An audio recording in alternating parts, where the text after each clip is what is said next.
এরপরে আজকে আমরা কতগুলো মৌলিক ইস্যুর বিষয়ে আমরা কথা বলেছি। তার ভিতরে ছিল প্রবাসীদের ভোটের বিষয়টি এখানে গুরুত্ব পেয়েছে। আপনারা জানেন যে আমি কয়েকদিন আগে আমেরিকার একটা জাতিসংঘের মিটিং থেকে আসছে, সেখানে এনআরবি একটা নন রেসিডেন্ট বাংলাদেশিদের সম্মেলনে ছিল। এখন সেখানে এই দাবিটা অনেক জোরদার ছিল যে তাদের ভোটের যে ইস্যুটি ছিল, এবং আমরা ওয়াদা করেছিলাম যে আমরা দেশে গিয়ে এই বিষয়টা ইলেকশন কমিশনে আলোচনা করব। তো সে ওয়াদাটা আজকে পূরণ হচ্ছে। আমরা এই বিষয়ে আলোচনা করেছি। তারা দুটা সমস্যার কথা বলেছিল। একটা হচ্ছে আইডি কার্ড, যেটা সেটি তো অবশ্যই হবে এবং সেটা একটা জটিলতা আছে। তার বাইরে অন্য কোনো ডকুমেন্টস দিয়ে সেটা করা যায় কিনা। তো আজকে ইলেকশন কমিশন বলছে যে জন্ম সনদ যেটা আছে সেই জন্ম সনদের মাধ্যমেও তারা ভোটার হতে পারবে। তো একটা সলিউশন আছে, এটা আমার মনে হয় এটা হতে পারে। আর তাদের ভোট কাস্ট করার ব্যাপারে বিভিন্ন জায়গায় ইতিমধ্যে কাজ শুরু করছে। কোনো কোনো দেশে 3-4টা করে সেন্টার করেছে। সব মিলিয়ে একটা প্রস্তুতি তারা মোটামুটি নিচ্ছে। আমরা স্যাটিসফাইড আপাতত যে প্রথমবারের মতো এক্সপেরিমেন্টালি যেটা তারা সেখানে নিচ্ছে। আমরা আরেকটা বিষয় আলাপ করেছিলাম, সেটা হচ্ছে ভোটার লিস্ট আপডেট করার যে বিষয়টি আছে। তো সেটা তো ওনাদের শিডিউলে যে ডেটটি আছে অক্টোবর, তারা বলছেন আমাদেরকে যে এর ভিতরে সেটাকে তারা সম্পন্ন করবে। এর সাথে আমরা বলেছিলাম যে ন্যাশনাল আইডি কম্পালসারি করা যাবে কিনা ভোট দেওয়ার জন্য, যাতে জাল ভোট না হয়। তো এটা ওনারা বলছেন যে ভোটার লিস্টের যে ছবিটা আছে সেটাকেই তারা রিফ্রেশ করার চেষ্টা করছে যতদূর সম্ভব। যদি সেটা হয়ে যায় তো তাহলে এটার বাড়তিটা প্রয়োজন হবে না, ছবি সেখানে স্পষ্ট হবে। এরপরে আমরা বলেছি যে অফিসার নিয়োগের যে বিষয়টি আছে সেটি আমাদের গভর্নমেন্ট বলেছে যে তারা লটারির মাধ্যমেই এই সমস্ত নিয়োগগুলো করবে। তো সেটা যেন হয়, যাতে নিরপেক্ষতা বজায় থাকে, সেই বিষয়টির উপর আমরা জোর দিয়েছি। এটা গভর্নমেন্টের দায়িত্ব, তারা যেন সেটাকে গভর্নমেন্টের সাথে নেগোশিয়েট করে। আর যখন ইলেকশন ডেট ঘোষণা হবে তখন ইলেকশন কমিশনের দায়িত্ব এসে যাবে, অন্যরা যেন সেরকম একটা পদ্ধতি এটা ফলো করে। আমাদের পক্ষ থেকে আমরা এই রিকোয়েস্টটা ওনাদেরকে আমরা করে আসছি।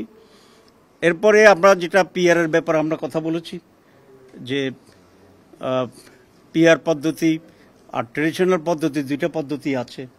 আগে তো ট্রেডিশনালই ছিল, কিন্তু আমরা দেখছি 54 বছরের নির্বাচনে ট্রেডিশনাল পদ্ধতি নির্বাচনকে সুষ্ঠু হিরন আরও মিনারেল ওয়াটার মাত্র 50 পয়সায় প্রতি লিটার করে নাই, বরং অসুস্থ নির্বাচন আমরা পেয়েছি। সে কারণে আমরা বলেছি পিআর সিস্টেম যদি হয়, কেন্দ্র দখল, ভোট কেন্দ্র দখল, দিনের ভোট রাতে হওয়া, সেটার সম্ভাবনাটা তো কমে যাবে। তো আমরা বলেছি যে আপনারা দুইটা পদ্ধতির ব্যাপারে বিবেচনা করা উচিত। তারপরে এটার ফেট কী হবে সেটা নির্ধারণ করার পরেই বাকি নির্বাচনের রোডম্যাপের প্রস্তুতি সেটা হতে থাকবে। ওনারা আমাদের এই বক্তব্য শুনেছেন। এরপরে আমরা যেটা আলোচনা করেছি, আপনারা জানেন যে দেশে একটা গণভোটের সিদ্ধান্ত আমরা প্রায় নিয়েছি, যদিও এখনও চূড়ান্ত রূপ নেয়নি। তো এটা নিয়ে দুই ধরনের মত রাজনৈতিক অঙ্গনে আছে। একটা হচ্ছে ন্যাশনাল ইলেকশন এবং গণভোট চার্টার, জুলাই চার্টারকে সাংবিধানিকভাবে ভিত্তি দেওয়ার জন্য। তো একসাথে হওয়ার ব্যাপারে কোনো কোনো দলের মত আছে।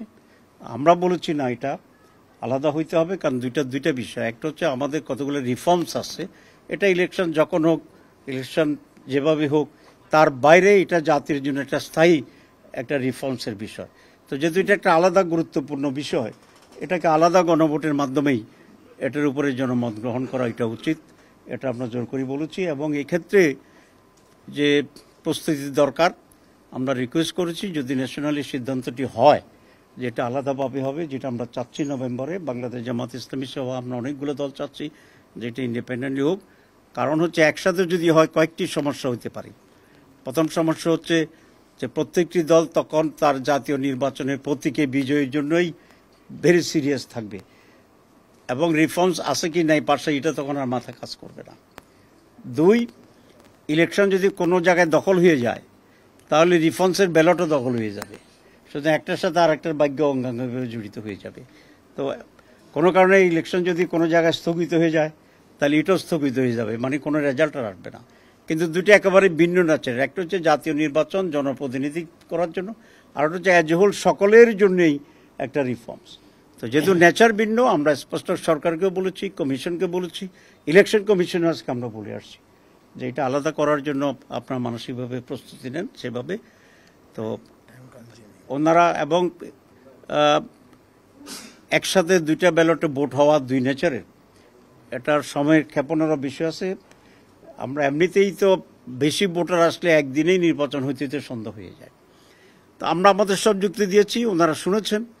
কিছু বিষয় আছে যে সরকারি সিদ্ধান্তের প্রশ্ন, তো ওনারা যেটা বলছেন সরকার যদি যেটা সিদ্ধান্ত নেয় আমরা সেটা এক্সিকিউট করব, আমাদের সেখানে কোনো সমস্যা হবে না, আমরা এটা করতে পারবো।